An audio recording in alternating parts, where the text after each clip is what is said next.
I've got customers that have a $750 blower replacement on their furnace and they're financing it.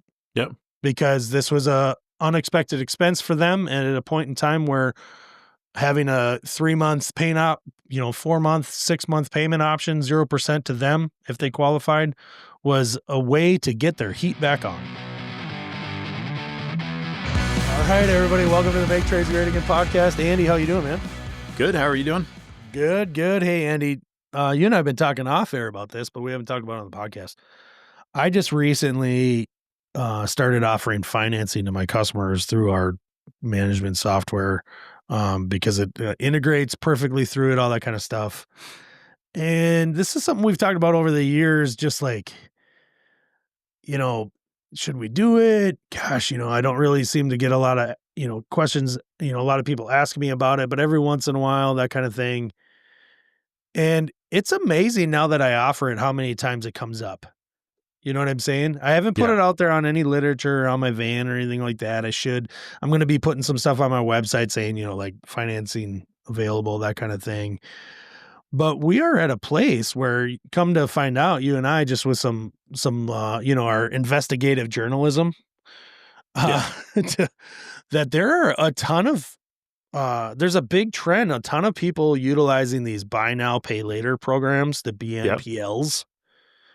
And I mean, come to think of it, as we started looking into this more and talking about it more off air, it's like the norm in just about every online shopping experience. It's very interesting to see how many of those, and I guess I'm going to say for the most part, I am one of those people that look past that stuff regularly, right? There's always the, it's $49 and then here's your, pay in 4 or whatever. Yeah. And break this up into payments. Yeah. And I for most purchases, I kind of go, well, I don't, let's just do it. We'll just pay for it. Right. Yeah. Admittedly though, you and I are in different places in our lives than we were probably even just 5 years ago, especially very much 10 years ago. Yeah. Very much so. That's a humble brag of saying we're so rich right now. Yeah. No, that's not what I meant. But I guess it's one of those things that and we were just talking before we started recording, largely there's a lot of things that I look at and I go, well, if that item is, let's say it's $200.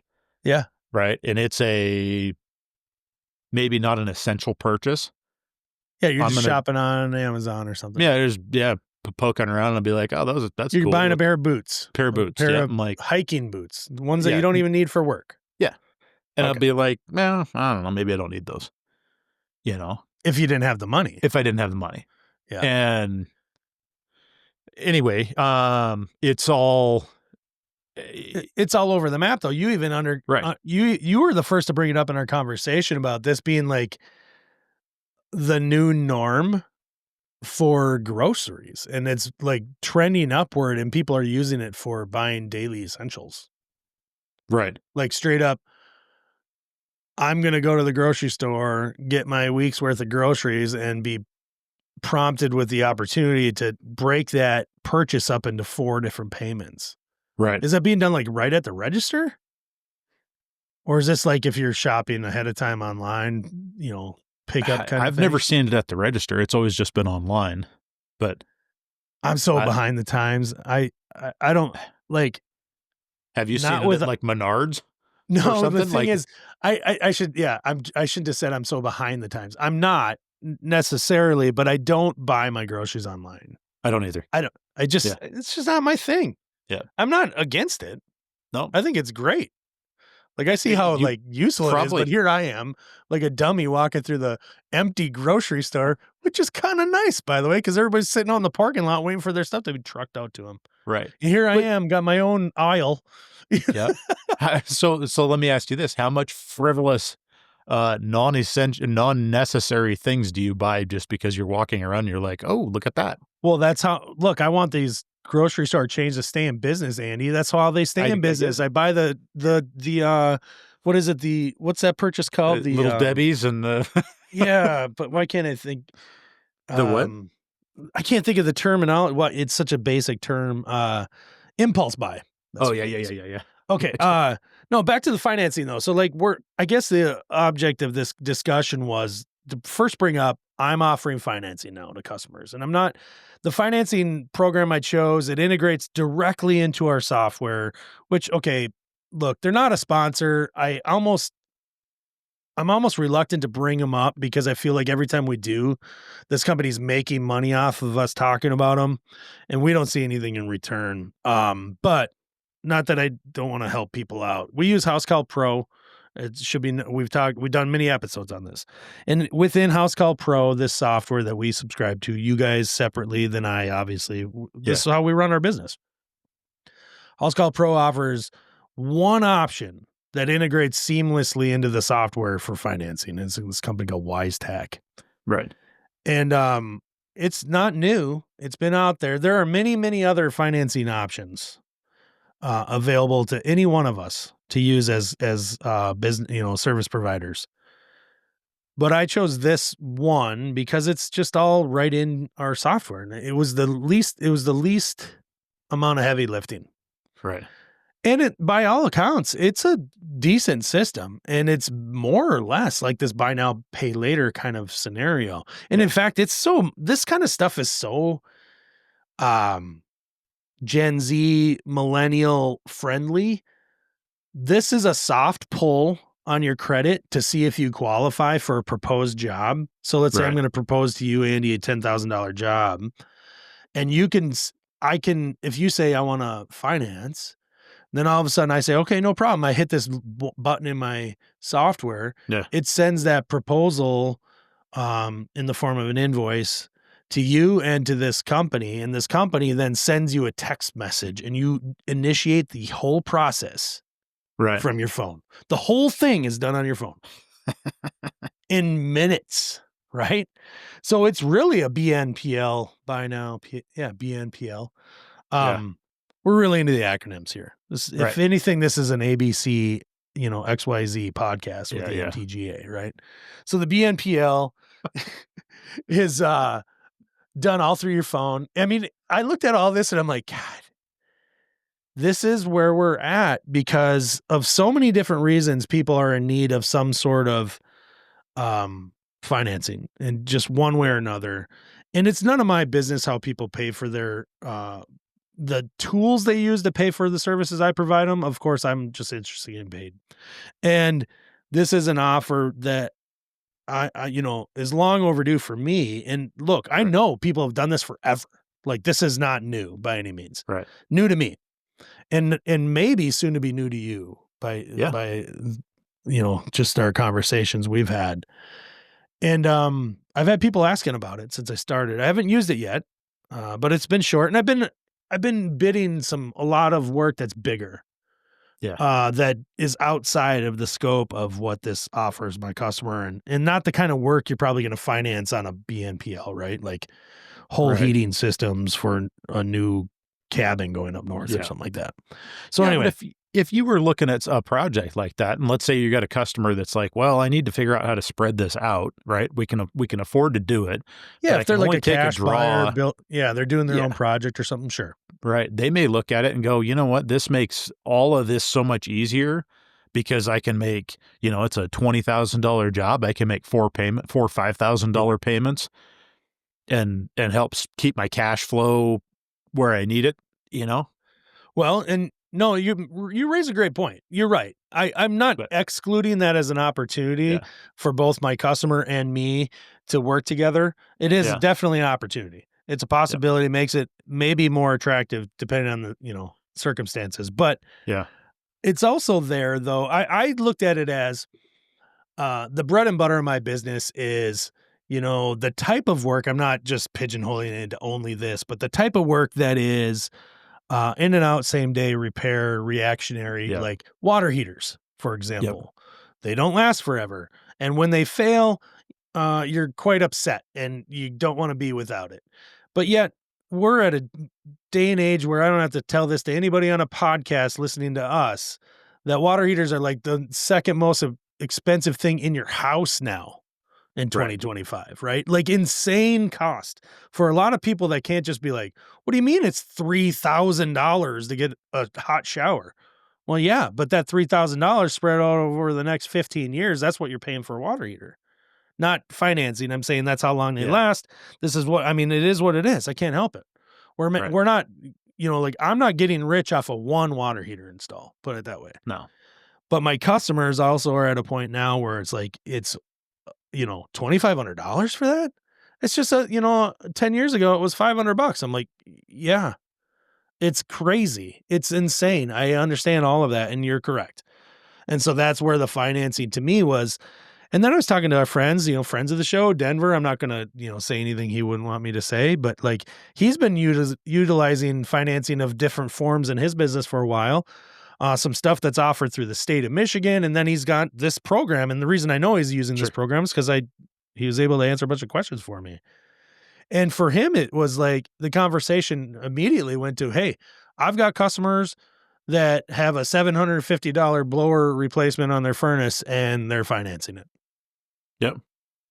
Because this was a unexpected expense for them. And at a point in time where having a 3 month paying out, 4 month, 6 month payment option, 0% to them if they qualified was a way to get their heat back on. And I thought that's exactly why I'm trying to offer this as a service, because I'm capable of doing the work and winning the work if I'm affordable to that person at that point in time. Yeah. But if I'm not offering them a way to be affordable, which is this financing option, then I'm not going to get the job. And that was where I was at for the last few years, to be honest with you. As inflation was going up, as people's credit was getting extended, I felt like I was losing out on opportunities that was more than capable and probably even preferred to do the work. But because I said, well, I mean, you got cash, check, or credit card, like that's what I was accepting. Yeah. And it wasn't fitting into my customers, ability. It's interesting. I mean, you got to, I guess you got to think of it in a different direction. I had previously, and I'll admittedly before today's conversation, had looked at this in a little different light, and the unexpected expense component of it is a huge benefit or a huge factor. Yeah, and just as to why you should offer it. You're saying, yeah, just having 30 days for somebody to be able to be like, hey, I just got to move some money around, so I can pay for this today. Yeah. Right. And it's okay. And now whatever we're off and running. I mean, you don't have control over the fact that the water heater failed and they just paid for braces the week before. You know what I mean? For their tires, you know what I mean? Whatever. Yeah. Look, it happens to everyone. Yeah. Yeah. So that's interesting. I'm gonna have to look into how we integrate that, or if it's something my customers are interested in.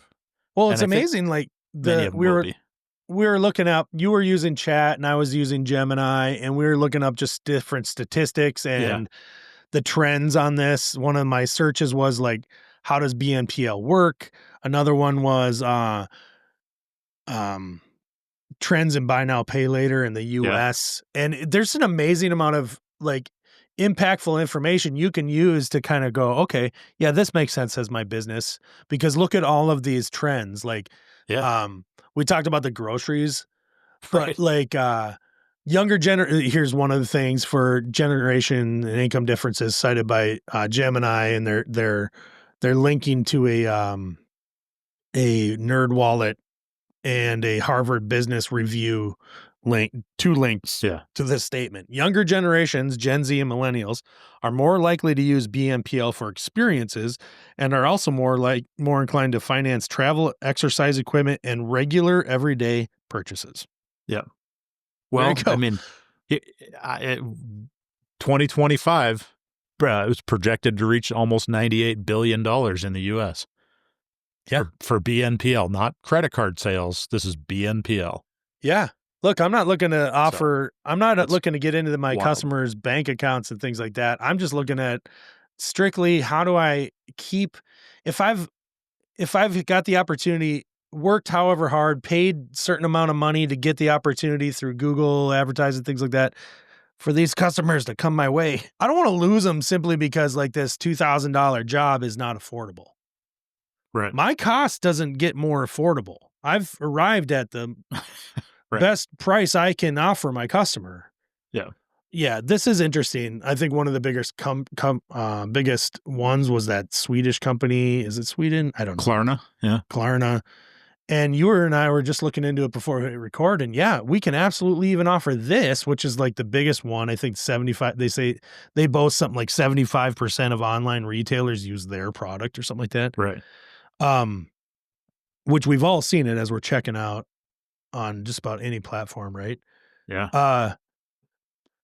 We could even offer something like that. I went the route I went, admittedly, like I said already, and it might not be where I stay, or I might look into more additional. Yeah. But the fact that it was just integrated right into HCP, like that to Yep. me was like, okay, I got to make this as easy on me as possible because there's a learning curve on my end, and I don't have any more resources to add to Yeah. like, did I send out a credit report? Did they get, like I want this all to be like as seamless as possible. Right. I don't know. It'd Yeah. be interesting to see where you're at a few months from now. We'll have to check Yeah. back in on this after I've got some experience under it too. I'll get back to this subject with you guys on the podcast because I think it's interesting in the sense that it's for, as we talk about it as small businesses. Like, look, Yeah. I know people listening to this, the companies they work for, if they're not self-employed, are offering various forms. Like, I get it. It's all out there. It's not new. Yeah. But as I experienced this for the first time myself as a small business, as a service contractor, I think maybe this is something we can talk about and get people in our audience thinking about too. They're probably already thinking about it. And if you have any feedback for me, please let me know. Yeah. I'd like to hear from you on this. You're probably way more knowledgeable on this than I am. Yeah. As is evident by this conversation. Well, like I said, I think it'll be interesting. I'm gonna definitely look into it. So right on, brother. All right, guys, hit us up over in the comments. Text us your feedback using that link right in your podcast app. And if you're watching on watching on YouTube, you can text us as well. There's a link in the show notes below in the caption. And always think about giving us a rating. And you can give us a rating over on Spotify or Apple Podcasts. We really appreciate that. Absolutely. All right. Anything to add to that, buddy? I don't think so. All right, man. Keep them messages coming. All right. I'm going to hit stop. All right. Later.